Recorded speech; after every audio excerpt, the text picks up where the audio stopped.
या मालिकेच्या आजच्या भागात आपण पाहणार आहोत, अमृता टेन्शनमध्ये असते आणि त्यामुळे सारंग तिला विचारतो की काय गं वहिनी, काय झालं.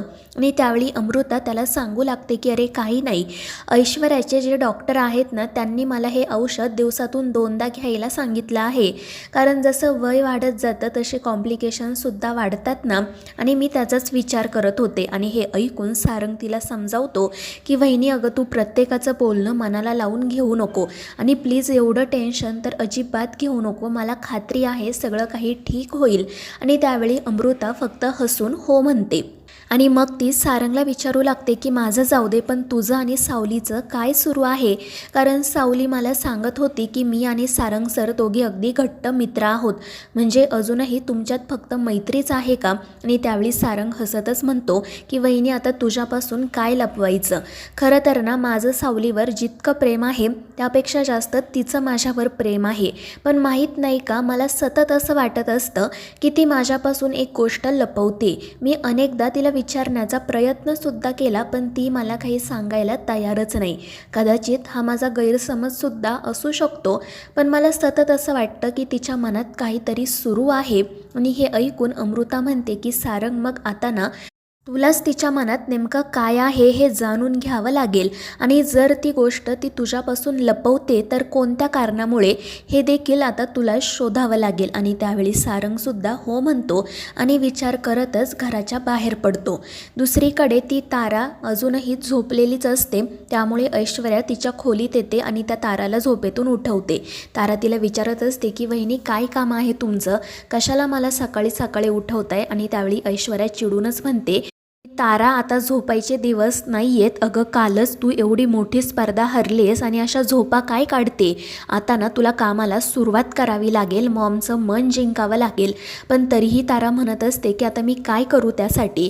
तर ऐश्वर्या म्हणत असते की हे बघ, जर काल तू ती स्पर्धा जिंकली असती ना, तर तू आपोआप मॉमचं मन जिंकलं असतं. पण तू तर ती स्पर्धा हरलीस आणि त्यामुळे त्या मूर्ख मुलीने मॉमचं मन जिंकलं. त्यामुळे आता तुला असं काहीतरी करावं लागेल की ती मूर्ख मुलगी बाजूला पडेल आणि तुझंच या घरामध्ये वर्चस्व वाढेल. तर तारा विचारते, पण मी त्यासाठी करू तरी काय. आणि मग ऐश्वर्या तिला सांगते की उद्यापासून तू सकाळी लवकर उठत जा. ती मूर्ख मुलगी जी काही कामं करते ना, ती सगळी कामं तू कर. म्हणजे हळूहळू तू मॉमला इम्प्रेस करशील.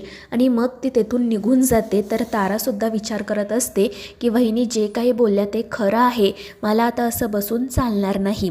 दुसरीकडे सावली मनाशी विचार करत असते की सारंग सरांचा माझ्यावर खूप विश्वास आहे, पण मी मात्र माझ्या आयुष्यातील सगळ्यात मोठं सत्य त्यांच्यापासून लपवलंय. आणि आता मला या सगळ्याचा खरंच खूप त्रास होतोय. मला लवकरात लवकर त्यांना माझ्या आयुष्यातलं हे सगळ्यात मोठं सत्य सांगायलाच हवं. आणि तिचे हे सगळे विचार सुरू असतानाच तिच्या मोबाईलवर एक कॉल येतो, पण सावली काही कॉल रिसीव करत नाही. तितक्यात बबलू आणि सोहम त्या ठिकाणी येतात. ते तिला विचारतात की काय गं वहिनी, काय झालं, तू कॉल का रिसीव करत नाही आहे. आणि तेव्हा सावली त्यांना सांगू लागते की मी ती स्पर्धा जिंकल्यापासून ना सतत इतर कंपनीचे मला मेसेज येत आहेत, कॉल येत आहेत की तुम्ही आमच्यासोबत काम करा. मी त्यांना अनेकदा सांगितलं आहे की मला नाही काम करायचं, पण तरीही ते लोक ऐकत नाही. आणि मग तितक्यात पुन्हा एकदा तिला एक कॉल येतो. तर सावली त्यांना स्पष्टपणे सांगते की मी फक्त रूपम कॉस्मेटिक्ससोबतच काम करणार आहे. आणि हे ऐकून सोहम तिला विचारू लागतो की वहिनी, तुला माहिती आहे ना, या इतर एजन्सीज तुला रूपम कॉस्मेटिकपेक्षा जास्त पैसे देत आहेत. आणि त्यावेळी सावली म्हणते की हो भाऊजी, पण माझ्यासाठी ना पैसा महत्त्वाचा नाही आहे. आता सारंग सरांना माझी गरज आहे आणि माझ्यासाठी त्यांच्या पाठीशी मी उभं राहणं जास्त महत्त्वाचं आहे. आणि सावलीचं ते बोलणं ऐकून सोहम आणि बबलूला तर तिचं खूपच कौतुक वाटतं. ते दोघेही हसून म्हणत असतात की खरंच सावली वहिनी कमाल आहे. तर दुसरीकडे ती भैरवी पेपरमध्ये छापून आलेला सावली, सारंग, तिलोत्तमा आणि चंद्रकांत यांचा फोटो पाहते आणि खूपच चिडते. आणि मग त्यानंतर ती सरळ तो पेपरच जाळून टाकते. आणि तो पेपर जळत असताना ती रागातच म्हणत असते की ज्यावेळी मी सावलीला पहिल्यांदा शाळेत गाताना पाहिलं होतं, तेव्हा ती जशी चमकत होती तशीच आत्तासुद्धा चमकते. आणि ती चमकणारच, कारण जेव्हा मी तिला पहिल्यांदा पाहिलं होतं तेव्हाच मला कळलं होतं ही मुलगी हिरा आहे, हिला कितीही झाकून ठेवण्याचा प्रयत्न केला ना तरीही उपयोग नाही आहे. आणि आता जे काही घडते त्यात तिची काहीच चूक नाही आहे. चूक आहे ती माझ्या मुलीची, ताराची. ताराला मी अनेकदा समजावून सांगितलं, पण शेवटी तिला जे करायचं होतं तेच तिने केलं. इतक्या कष्टाने मी तिचं करिअर उभं केलं होतं, पण त्या मूर्ख मुलीने सगळं काही धुळीत मिसळलं आणि आता तिला या चुकीची शिक्षा भोगावीच लागणार. तर दुसरीकडे तिलोत्तमा आणि चंद्रकांत बाहेर अंगणात कॉफी पीत बसलेले असतात आणि तितक्यात तारा त्या ठिकाणी येते आणि ऐश्वर्याने सांगितल्याप्रमाणे ती पटकन सावलीसारखीच दारात रांगोळी काढायला सुरुवात करते. आणि हे पाहून तिलोत्तमा खुश होत चंद्रकांतला म्हणू लागते की त्या मुलीऐवजी आज दुसऱ्या कोणाला तरी रांगोळी काढताना पाहून मला खरंच खूप बरं वाटते. आता बघा तुम्ही, लवकरच ही तारा ना त्या मूर्ख मुलीची जागा घेईल. पण ते ऐकून चंद्रकांत हसून म्हणतो की असं काहीच होणार नाही.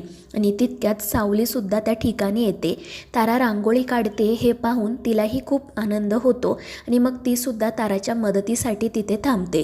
पण त्या ताराला तर काही रांगोळी काढताच येत नसते आणि शेवटी ती वैतागून तेथून निघून जाते. त्यामुळे तिलोत्तमा आणि चंद्रकांत एकमेकांकडे पाहतच राहतात आणि मग सावलीच ती रांगोळी काढत बसते. तर चंद्रकांत तिच्याकडे पाहत तिलोत्तमाला म्हणत असतो की तिलोत्तमा, काल तू पत्रकार परिषदेमध्ये सावलीची बाजू घेतली त्यामुळे मला खरंच खूप बरं वाटलं. पण ती हसून म्हणते की मी या मूर्ख मुलीची बाजू घेतलेली नाही आहे, तर मी माझ्या लेकाची बाजू घेतली आणि मला त्याचं ना खरंच खूप कौतुक वाटतंय. कारण त्याने मी दिलेलं चॅलेंज स्वीकारलं आणि ते यशस्वीरित्या पूर्णसुद्धा केलं. आणि हे ऐकून चंद्रकांत म्हणतो की अगदी खरं आहे तुझं, पण सारंगला हे सगळं शक्य झालं ते फक्त सावलीमुळे, कारण मूळ आयडिया सावलीची होती. आणि त्यावेळी तिलोत्तमा म्हणते की असेलही, पण मला आपल्या लेकाचं खूप कौतुक आहे. आणि मुळात माझी सौंदर्याची जी व्याख्या आहे ना, त्या व्याख्येत ही मुलगी कुठेही बसत नाही. मात्र एक खरं आहे, काल हिने ज्या प्रकारे परफॉर्मन्स दिला ना त्यासाठी मला खरंच तिचं खूप कौतुक वाटते. मला तर कधी कधी या मुलीची दया येते, कारण तिने लहानपणापासून खूप काही सहन केलं आहे आणि काल तिने तिच्या मनातील सगळी सल बोलून दाखवली, तिचे विचार स्पष्टपणे मांडले. खरंच तिचा परफॉर्मन्स ना अगदी तगडा होता आणि मला तिचे विचार पटलेसुद्धा, तिचं कौतुकही वाटलं आणि म्हणूनच ती स्पर्धा जिंकली. पण याचा अर्थ असा होत नाही की मी तिचा सून म्हणून स्वीकार करेल, कारण प्रत्येकाची सौंदर्यदृष्टी वेगळी असते आणि माझी जी सौंदर्याची व्याख्या आहे ना त्यात ही मुलगी कुठेही बसत नाही.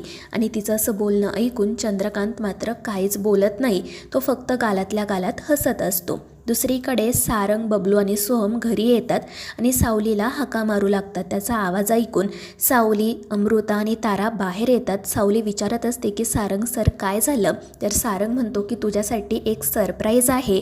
आणि मग त्यानंतर सावली दाराकडे वळून पाहते तर तिथे ती जयंती आणि सखदेव असतात. सखदेवला पाहून सावलीला खूप आनंद होतो. ती अगदी पळतच जाऊन त्याला मिठी मारते, त्याच्या तब्येतीची विचारपूस करते. तर सारंग तिला सांगतो की डॉक्टरांनी आजच सखदेव दादाला डिस्चार्ज दिला आणि तेव्हाच मी ठरवलं की दादाची काळजी तुझ्यापेक्षा जास्त चांगली कोणीही घेऊ शकणार नाही, त्यामुळे मग मी या दोघांना इकडेच घेऊन आलो. आणि हे ऐकून सावलीला खूप आनंद होतो. तर ती जयंती मात्र ताराकडे जाते आणि तिला मिठी मारत म्हणते की वा तारा, लग्नानंतर तुझ्या चेहऱ्यावर तर खूपच ग्लो आलाय, पण काय या ग्लोचा उपयोग, स्पर्धा तर तू हारलीस ना. आणि हे ऐकून तारा रागातच जयंतीकडे पाहू लागते. त्यानंतर जयंती सावलीकडे जाते आणि तिला म्हणू लागते की सावले, मला ना खरंच खूप आनंद झालाय, कारण आता मी आणि तुझा दादा तुझ्यासोबत या मोठ्या घरात राहणार. आता ना मी तुझ्यासोबत मिळून तुझ्या दादाची चांगली काळजी घेईल, तू अजिबात काळजी करू नको. आणि त्यावर सावली फक्त हो म्हणते. आणि मग सोहम, बबलू त्या दोघांना त्यांच्या खोलीत घेऊन जातात. तर सावली मनापासून सारंगचे आभार मानते आणि त्यावेळी सारंग म्हणतो, सावली, मला माहिती आहे तू कधीच माझ्यापासून काही लपवत नाही. आणि ते ऐकून सावली मात्र फक्त खाली मान घालते. त्यानंतर मग रात्री सगळेजण जेवण करत असताना ऐश्वर्या सगळ्यांसमोरच सारंगला विचारते की तू आपल्या कंपनीच्या अकाउंटमधून तुझ्या पर्सनल यूजसाठी 4.5 लाख रुपये काढले होतेस का. आणि त्यावेळी सारंग म्हणतो की हो वहिनी, मी सखदेव दादाच्या उपचारांसाठी पैसे घेतले होते.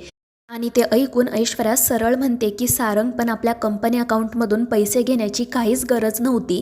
मला कधीच वाटलं नव्हतं की तू इतकं केअरलेस वागशील. आणि ऐश्वर्याचं असं बोलणं ऐकून सगळेजण तिच्याकडे पाहतच राहतात. तर मित्रांनो, या मालिकेच्या पुढील भागांच्या अपडेट्ससाठी आपल्या चॅनेलला सबस्क्राईब करा.